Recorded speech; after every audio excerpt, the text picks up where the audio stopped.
Kita kan hidup di dunia yang serba cepat dan penuh tekanan ya. Tapi gimana kalau ternyata solusi buat semua itu udah ada sejak 2000 tahun yang lalu? Yuk kita bedah bareng sebuah filosofi kuno yang bisa jadi jawaban buat kecemasan kita di zaman modern ini. Coba deh, pernah nggak sih kamu ngerasa kejebak di dalam kepala sendiri, terus-terusan khawatir sama hal yang belum tentu terjadi? Atau nyeselin terus hal yang udah lewat? Kalau iya, tenang aja, kamu nggak sendirian kok. Cerita ini dimulai dari sebuah pengakuan yang jujur banget. Penulis buku yang jadi acuan kita kali ini, Henry Manampiring, cerita gimana dulu dia itu selalu aja dipenuhi pikiran negatif. Dan ini bukan cemas biasa loh, tapi udah sampai di titik yang begitu ngeganggu, sampai akhirnya dia sadar, wah ini butuh bantuan profesional. Dan ternyata, perasaan kayak gitu tuh umum banget. Sebuah survei di buku ini nunjukin fakta yang jelas banget. 2 dari 3 orang di Indonesia itu merasa khawatir. Jadi ini bukan soal kelemahan pribadi ya, tapi ini bagian dari pengalaman kita bersama. Rasa khawatir itu biayanya mahal loh. Beneran, dia nyuri waktu kita, nguras energi, dan yang paling bahaya, dia bisa ngerusak tubuh kita dari dalam. Stres yang terus-terusan itu ngebuat hormon kortisol naik, dan kalau ketinggian terus, bisa merusak organ-organ penting.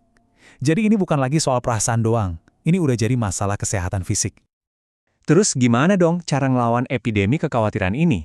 Jawabannya mungkin datang dari tempat yang nggak kita sangka-sangka, sebuah filosofi kuno yang umurnya udah ribuan tahun. Nah, kenali nih filosofi teras, atau nama kerennya Stoicism. Jangan langsung bayangin filsafat yang ribet dan bikin pusing ya. Stoicism ini justru kebalikannya. Dia itu dirancang sebagai toolkit praktis, sebuah way of life buat ngelatih mental kita biar tahan banting ngadepin hidup. Dan yang luar biasa, ini relevan banget sampai sekarang. Saking kuatnya prinsip-prinsip stoicisme, malah jadi salah satu fondasi utama buat terapi psikologi modern yang kita kenal sebagai CBT, yang efektif banget buat ngatasin kecemasan. Keren kan? Cara pikir kuno masih kita pakai buat nyembuhin pikiran di zaman now. Oke, sekarang kita langsung masuk ke jantung dari filosofi ini. Sebuah alat yang super simple tapi powerful, yang bisa langsung kamu pakai buat dapatin ketenangan. Semuanya itu dimulai dari kalimat sederhana tapi dalam banget dari Epictetus, seorang filsuf Stoa yang hebat. Dia bilang, beberapa hal ada di bawah kendali kita dan beberapa hal lainnya tidak. Sesimpel itu, tapi ini adalah fondasi dari segalanya. Nah, konsep ini namanya dikotomi kendali. Kunci buat tenang, menurut para filsuf Stoa, adalah kemampuan kita buat secara sadar misahin 2 hal ini. Dan kita fokusin semua energi kita hanya pada apa yang bisa kita kendalikan. Cuma itu.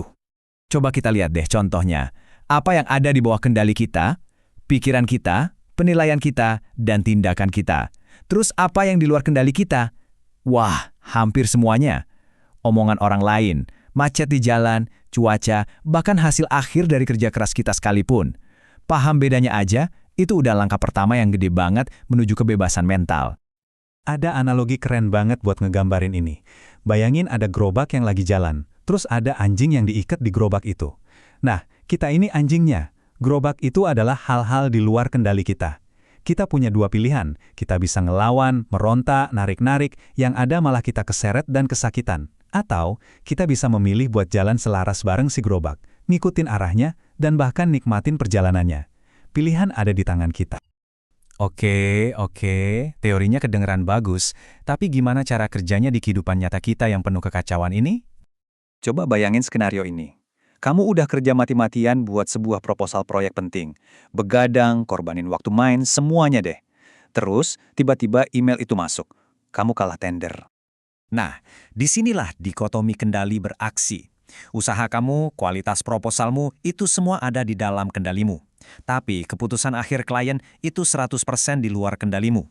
Jadi daripada meratapi kekalahan, seorang Stoa bakal terima hasilnya dan langsung fokus ke pertanyaan, oke, apa yang bisa gue pelajarin dari sini buat tender berikutnya? Sekarang, kita pindah ke medan perang modern lainnya. Kolom komentar. Gimana coba filosofi kuno ini bisa ngebantu kita waktu berhadapan sama haters dan troll di internet? Marcus Aurelius, seorang kaisar Roma yang juga filsuf Stoa, ngasih jawabannya. Kalau kamu balas kebencian dengan kebencian, ya kebencianlah yang menang. Kamu cuma nurunin level dirimu jadi sama kayak mereka. Balas dendam terbaik itu adalah dengan menjaga ketenangan dan integritas diri kita sendiri. Ini ada alat praktis yang bisa langsung kamu pakai, metode STAR. Waktu ada provokasi, jangan langsung ngegas. Pertama, S. Stop. Berhenti dulu, tarik napas. Kedua, T, think and assess. Pikirin secara rasional. Ini penting nggak? Ini dalam kendali gue nggak? Baru setelah itu R, respon dengan tenang dan bijaksana. Terus gimana soal hal-hal yang sering kita kejar? Kekayaan, jabatan, ketenaran. Epictetus menganalogikannya kayak lagi main bola. Pemain yang hebat itu fokusnya bukan gimana cara meluk bola itu terus-terusan. Fokus mereka adalah gimana cara mainin bolanya dengan baik. Nah, hidup juga gitu. Nikmati aja hal-hal baik pas kamu lagi punya, tapi jangan pernah gantungin kebahagiaanmu sama hal-hal yang bisa hilang kapan aja. Jadi apa sih sebenarnya tujuan akhir dari semua latihan mental ini? Apa yang lagi coba kita bangun? Nah, ini poin yang paling penting. Ini tuh bukan soal jadi orang yang nggak punya emosi atau jadi kayak robot. Bukan. Ini tentang membangun sebuah benteng batin. Sebuah tempat di dalam pikiran kita yang begitu kokoh. Sehingga badai di luar sana, mau itu hinaan, kegagalan, kehilangan, nggak bisa menghancurkan kedamaian kita. Kita tetap ngerasain emosi, tapi emosi itu nggak lagi ngendaliin kita. Marcus Aurelius sekali lagi merangkum semuanya dengan sempurna. Kekuatan sejati itu bukan datang dari mengendalikan dunia. Kekuatan sejati itu datang dari kesadaran bahwa satu-satunya hal yang benar-benar kita kuasai adalah pikiran kita sendiri. Sebagai penutup, yuk kita langsung praktekkan. Coba deh pikirin sebentar. Dari semua hal yang lagi ngebebanin pikiranmu hari ini, kekhawatiran mana yang bisa kamu lepasin sekarang juga, hanya dengan menyadari bahwa hal itu ya emang sepenuhnya di luar kendalimu?